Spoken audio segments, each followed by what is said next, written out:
Matutuwa ka talaga time na nag-clock siya. Clacker siya ng na Santa Ana.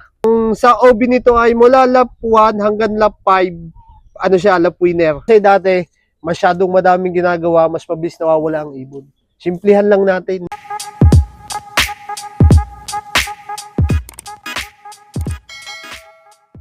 Magandang hapon mga kalapatids. Ako nga pala si Arnold Espina ng RC Loop dito sa Candelaria, Quezon. Yun, siyempre, bago ulit natin simulan tong video to, Sir Arnold, maraming salamat sa pagpapaunlak na makapag-loop busy sa iyo. At siyempre, shoutout sa Kalapatid Speeds at sa ating Power Flight. Sir Arnold, pwedeng malaman yung naging achievements mo nitong katatapos lang na North Race. Nung North Race, first overall tayo sa CAPU. Solo clacker siya ng YB. Last 4 laps, partaker, last 3 laps, last 2 laps, OB, survivor partaker, saka YB, survivor partaker. Boys, congrats kay Sir Arnold. Tapos sir, pwedeng makita yung ibon mong nanalo. Pwede. Yun, tara, samahan nyo kami mga kalapatids. Let's go! So ito na yung latest winner ko mga kalapatids. Ito mga kalapatids. Si Pasaway Junior, anak ni Pasaway. Yan. Si Pasaway mo, winner din sir, no? Oh, Hakot Award yun, last Norte. Sundan. So ito na yung naging anak. Cross sa Garuda. Ito mga kalapatids. So, anong bloodline nito sir? Ni Pasaway Junior? Anak mismo ni Pasaway, cross naman ng Garuda. Anak na pala to ng winner niya mga kalapatids. So, sir, pwedeng malaman yung naging achievements ni Pasaway? Kasi madaming nakuha yun nung nakaraang taon halos kanya lahat puro first. Kaya di ko na rin tanda sa dami. Pero ko na lang, ko yung picture. Yan. Tapos ang galing din yung mga kalapatids. So, yung winner niya nagpapasa ng galing. Anong achievements ng ibon mo daw, sir? First overall ng YB at saka second overall ng OB. Partaker ng YB, OB survivor. Last 3 laps partaker, last 4 laps, last 2 laps. Solo clacker ng Santa Ana. Mga kalapatids. So, solo clacker pala to ng Young Bird sa Santa Ana, Cagayan. Kamusta naman yan, Sir Arnold, nung kinakarera mo simula ng first lap derby?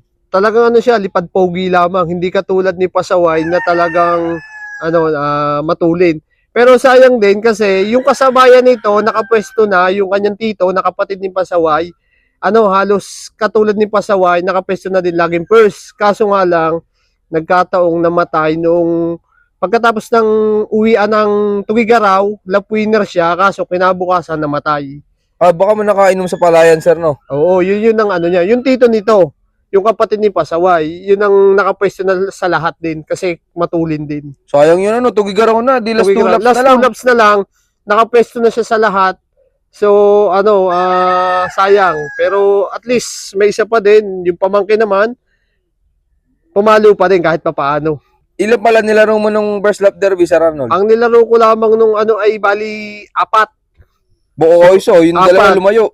Itong dalawang ito, yung tito niya at saka ito yung first overall ng YB, tapos yung naging tito niya is third overall YB. Kahit hanggang Tugigaraw, pumesto pa din. Pumesto pa din siya kasi nakapwesto na siya sa first. Mataas na yung speed niya at saka yung points niya kasi halos isa lang ang nung walang paklak ang ang CAPU. So, nun lamang nagbuta siya. Tapos nung lahat na late lamang yun na late lamang na siguro minuto lang, walang 30 minutes na late yun nung time na yun. Isang lap yun, sir? Sa second lap yun, nung wala kaming paklap. Pero late lang yun ng ilang minuto. Wala, yung Norte kasi talagang pahirapan. Pahirapan yun nung time na yun. Dahil kahit siya, wala din paklak sa BPAC nung time na yun. Tapos grabe to mga kalapatids. So, solo clacker to ng Santa Ana, Cagayan. Ano ginawa mong preparation, sir, bago ikargayan ng Santa Ana, Cagayan? Ang nito, preparation ko lang naman, okay naman siya, yung katawan niya. So, binigay ko na ang lahat. The best yung pares. Anong laps ka nagbigay ng pares dyan, sir? Ngayon, binago ko na. So, dati, last lap lang ako nagbigay. Ngayon, last 2 laps na ako nagbibigay. Ang inaano ko lang, wag mangitlog yung pares. Yun lamang ang pinaka ko. Kasi pag nangitlog at naglimlim, siya, parang nag-iiba ang kondisyon ng ibon. Para sa akin. Tapos sa mga binibigay mo supplements, wala ka nang binago, sir? Wala, yung pa rin. Kung ano yung simula, yung pa rin ang binigay ko. Dagdag lamang ako ng ng sap, tapos ng mais at saka mani. Yun lang naman. Yun lang ang inano ko, ang inad ko. Yan, congrats kay Sir Arnold. Oo. Ginulat ka pala, sir, nung ibon mong yan. Oo. Kaya nagmana din sa ina. Nagmana din. Pero siya, lipad pogi. Nagmana siya sa side ng Garuda. Ang mga Garuda ko ngayong norte, 4 ang pauwi ko na Garuda. 2 Santa Ana, 2 Apari. Puro Garuda cross. Ang tibay nung Garuda mo, no? Oo. Adi, yun na yung baseline mo dito, Oh, Garuda. Garuda, tapos itong mga pasaway. Itong mga tapos yung na-inquire ko sa tropa na back-to-back overall. Yun, Di- yun na ngayon ang pinaka ko dito ngayon. Yan, congrats kay Sir Arnold. Hmm. Hindi, sir, gano'n ka kasi nung dumating yan, nung galing Santa Ana, Cagayan. Alam mo naman, pag Santa Ana, pag dinat ng lalo na clock, sobrang saya niyan. Anong speedo na nun, nung dumating yan, sir? 618. Ang namin, yung cut-off namin 600. Buzzer beater.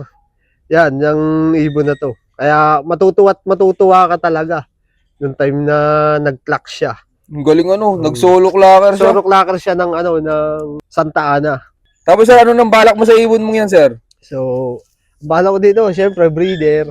Diretso breed na siya. Breed na siya. Dire-diretso na yan, breed na. So, yung nanay naman niya, naka-breed ngayon. Naka-breed ngayon. Pero itong ibon mong to, sir, saan mo ibalak ipares? Wala pa akong nito na paparisan kung saan ba. Syempre, sa mga matitigas din. Yan, abangan natin mga kalapatid sa mga magiging anak nito. Tapos, Sir Arnold, pwede makita yung magulang niya, si Pasaway. Sige. Tara. So, ngayon, ito naman, kalapatids, ang aking si Pasaway. Medyo pangit nga lang at nagsusubo. Yan yung magulang nung latest winner mo, sir. Ito yung latest na winner na Hakot Award naman last year na halos kanya lahat. Na ito ay ang sa OB nito ay mula lap 1 hanggang lap 5 siya lap winner sa OB. Sa YB na nasisilat kasi pasaway talaga ito. May time na to yung nakaraang vlog ko, pakita nyo kung gaano pasaway ito. Pahirap papasukin. Kaya tas last lap ubos ang balahibo. Sumalpok, sir. Oo, klaseng sumalpok. Pero pa rin siya, kahit paggabi na, ito yung paggabi ng umuwi. Na so umabot pa siya, pumarte pa rin siya ng ng survivor. Napakadaming hinakot ng ibong ito. Tapos nag-overall pa Tapos sa yung anak, kauna-unahang anak, nag-iisang anak, overall agad. Tingnan nyo mga kalapatid. So, unang anak pala nito yun, si Pasaway Junior. Pero yung anak, hindi naman Pasaway, sir. Hindi naman siya pasaway. Kaso, lipad pogi.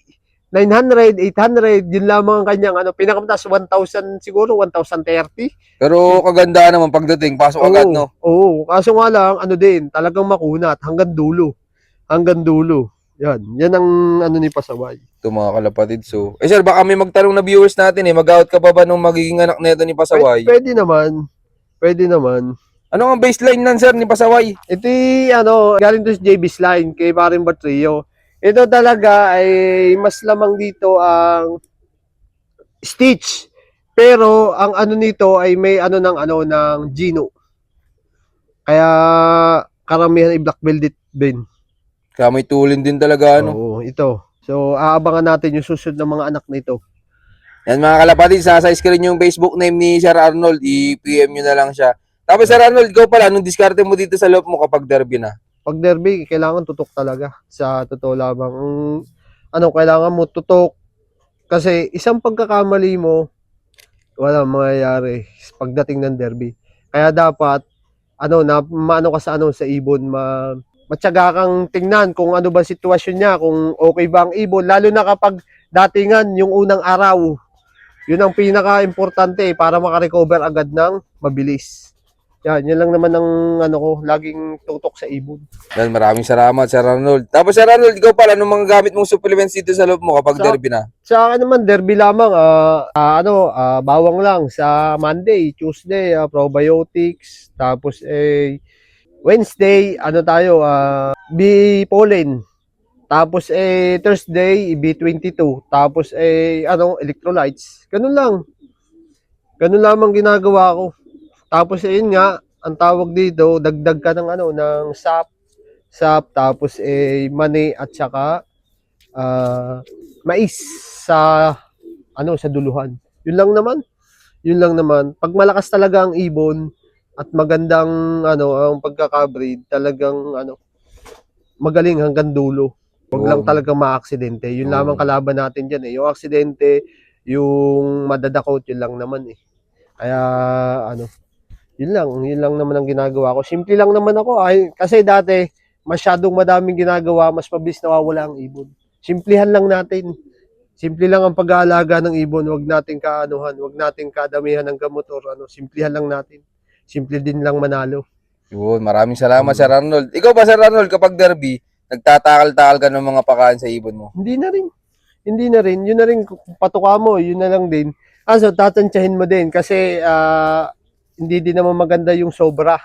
Kasi pag napasobra, may time na hindi natutunawan or minsan doon pa nagkakasalmonela. Yun ang pinaka-iingatan natin. So kung ano yung tamang bigay lamang, ganun lamang. Maraming salamat, Sir.